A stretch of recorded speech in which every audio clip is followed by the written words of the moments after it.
हमारे चैनल को सब्सक्राइब करना न भूलें। यहाँ हजारों कहानियां हैं आपके लिए। कह तो तुम्हें अंबर ही रही थी, मगर तुम्हारा लव बाइट देखकर तुम्हें भाभी कह दिया, उसने शरारत के साथ कहा। अंबर को अपनी गर्दन पर जो निशान था उसका ध्यान आया, जो वेदांत ने उसे अभी अभी दिया था। उसने साड़ी से उसे कवर कर दिया। मेरे भाई के लेट होने की यही वजह है ना? बीनू अभी भी उसे छेड़ रही थी। बिना शादी के ही बहुत कुछ जानने लगी हो तुम। अंबर ने उसकी तरफ आंखें निकालकर देखा। तुम तैयार हो चुकी हो? कहीं जाना है क्या तुम्हें? अंबर ने उससे पूछा, क्योंकि बीनू हमेशा नाइट सूट में ही ब्रेकफास्ट करती थी। आज उसने स्कर्ट और टॉप पहना हुआ था। हाँ, अपनी सहेली से मिलने जा रही हूँ। मेरी एक फ्रेंड आई है विदेश से, बहुत टाइम के बाद उससे मिलना होगा, बीनू ने बताया। फिर तो तुम्हें टाइम लगेगा, जल्दी वापस नहीं आओगी? कोई काम था?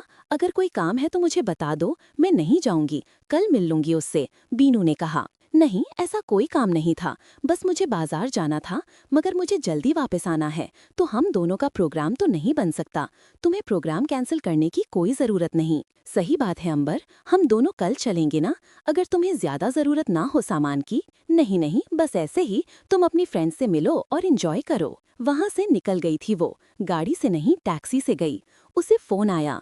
मैं तुम्हारा गाड़ी में वेट कर रहा हूँ, सामने से किसी ने कहा। जैसे ही बीनू ने उस गाड़ी को सड़क की साइड पर खड़ा देखा, वो टैक्सी से उतर गई। बीनू को आता देखकर वो लड़का गाड़ी से उतर गया और बीनू भागकर उसके गले लग गई। सॉरी, मुझे लेट हो गया, चलो गाड़ी में आओ, उस लड़के ने कहा।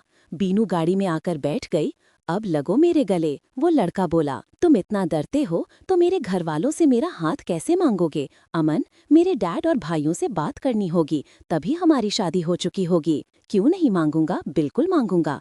अंकल से कहूंगा कि हमारी शादी कर दो, नहीं तो मैं आपकी बेटी को भगाकर ले जाऊंगा।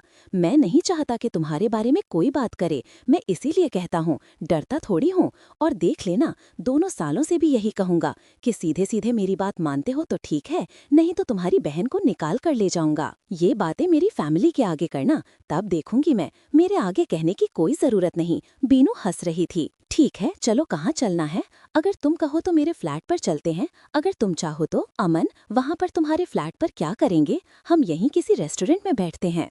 अमन अकेला रहता था और बीनू ये बात जानती थी, इसीलिए वो उसके साथ उसके फ्लैट पर नहीं बल्कि किसी रेस्टोरेंट में बैठकर बात करना चाहती थी। क्यों, तुम्हें मुझ पर यकीन नहीं है?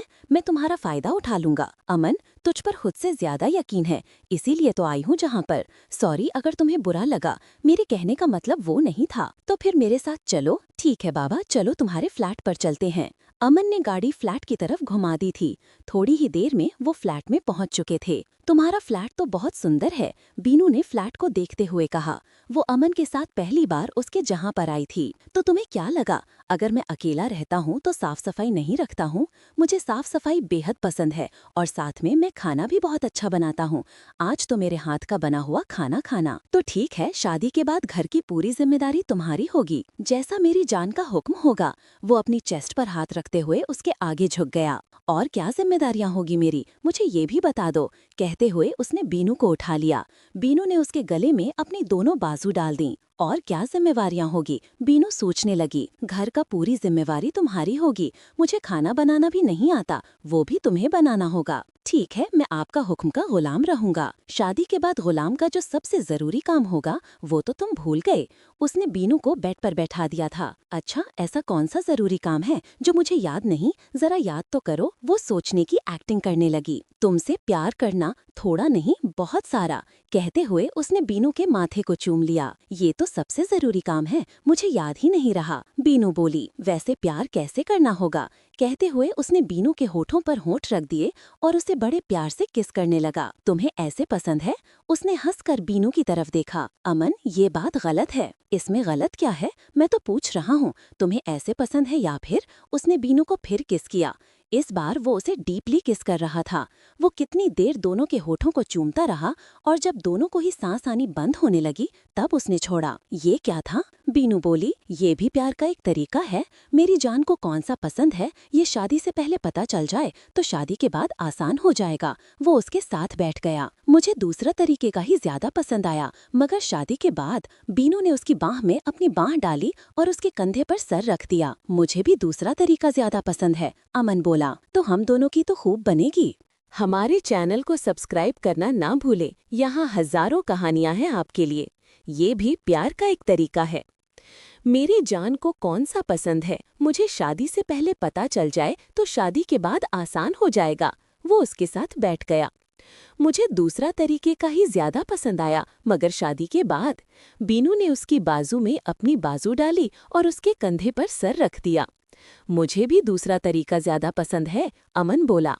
तो हम दोनों की तो खूब बनेगी। तुम जल्दी बात करो मेरे घर पर, वो कहने लगी। अब मैं तुम्हारे बगैर नहीं रह सकती। मुझे डर लगता है, अमन ने सीरियस होते हुए कहा। मुझे पता है मेरे घर वालों से बात करना इतना आसान नहीं है, मगर बात तो करनी पड़ेगी मेरी फैमिली से। बीनू समझती थी कि वो उसकी फैमिली से डरता है। मुझे तुम्हारे घर वालों से नहीं, अपनी गरीबी से डर लगता है। तुम इतने अमीर माँ बाप की बेटी हो, मेरे बारे में तुम्हें अच्छे से पता है। अमन सीरियस हो गया। बात तो करो एक बार घर पर, उसके बाद मैं सब संभाल लूंगी। इस वक्त घर का माहौल भी बिल्कुल ठीक है। अंबर वापस आ चुकी है, भाई बिल्कुल ठीक है, एकदम परफेक्ट है हर चीज बात करने के लिए। बीनू समझाने लगी। तो ठीक है, अगर उन्होंने मना किया तो तुम्हें मुझसे शादी करनी पड़ेगी, पीछे नहीं हटना। तुम अपने परिवार के खिलाफ जा सकती हो, सोच लो, अमन ने कहा। मैं तैयार हूँ, अगर वो नहीं माने शादी तो मैं फिर भी करूंगी। बिल्कुल, तुम्हारे वेदांत भाई ने जिस लड़की से शादी की है वो उसकी असिस्टेंट थी और शादी से पहले ही प्रेग्नेंट हो गई थी। तुम्हारे भाई को किसी ने कुछ नहीं कहा तो तुम्हें कोई क्या कहेगा? अमन उसे बहकाने लगा। उसकी बात पर बीनू सोचने लगी। बात तो तुम्हारी सच है, वेदांत भाई को कोई कुछ भी नहीं कह सका था। अगर हम भी ऐसा ही करें, अमन ने कहा। मतलब मैं शादी से पहले प्रेग्नेंट हो जाऊं? तुम्हारा दिमाग तो ठीक है। नहीं, हम लोग मंदिर में शादी करते हैं, उसके बाद हम दोनों मिलते रहेंगे। फिर जब तुम प्रेग्नेंट हो जाओगी तब घर वालों को बताएंगे, तब सब ठीक हो सकता है। मैं तुम्हें मजबूर नहीं कर रहा, मगर मैं किसी भी हाल में तुम्हें खोना नहीं चाहता। अगर तुम चाहो तो हम लोग मंदिर, अगर तुम कहो तो कोर्ट में हम शादी कर लेंगे, मगर उन्हें अभी नहीं बताएंगे जब तक हमारा बच्चा नहीं होने वाला हो जाता। जब बच्चे की बात आएगी तो तुम्हारे घर वाले गुस्सा भी नहीं होंगे और मुझे भी अपना लेंगे, जैसे अंबर को अपनाया था। फिर मैं कौन सा तुम्हारे भाई की तरह शादी से पहले रिश्ता बनाऊंगा? शादी करने के बाद तो हम लोग नजदीक आ सकते हैं, शादी की तरह हम दोनों पति पत्नी की तरह प्यार कर सकते हैं। अमन उसे अपनी प्लानिंग बताने लगा। अमन ध्यान से उसके चेहरे की तरफ देख रहा था, क्योंकि वो उसकी बात से सहमत होने लगी थी। जैसे वो चाहता था वैसे ही हो सकता था। कोई भी फैसला जल्दबाजी में मत लेना, जो भी करना सोच समझकर ठंडे दिमाग के साथ करना। मुझे पता है तुम्हें तुम्हारे मॉम डैड भाई कितने प्यारे हैं और वो भी तुम्हें बहुत चाहते हैं। मैं भी तुम्हें बहुत चाहता हूँ, तुम भी मुझे बहुत चाहते हो। मैं अच्छे से जानता हूँ उन लोगों के बिना तुम कभी खुश नहीं रह सकती, मगर मेरे बिना भी खुश नहीं रह सकती। मैं भी तुम्हारे बिना खुश नहीं रह सकता। तुम्हें उस रास्ते पर चलने को कह रहा हूँ जिससे तुम्हें हर खुशी मिल जाएगी। जरा ठंडे दिमाग से सोचो कि तुम्हें क्या करना है, कौन से रास्ते पर चलना है। मेरी बात मानो या ना मानो, तुम पर डिपेंड करता है। मैं तुम्हें कभी दुखी नहीं देख सकता, कभी नहीं, क्योंकि जिससे हम प्यार करते हैं उसे दुखी देखना तो हम खुद को दुख देते हैं। अमन अच्छे से उसका ब्रेन वॉश कर रहा था।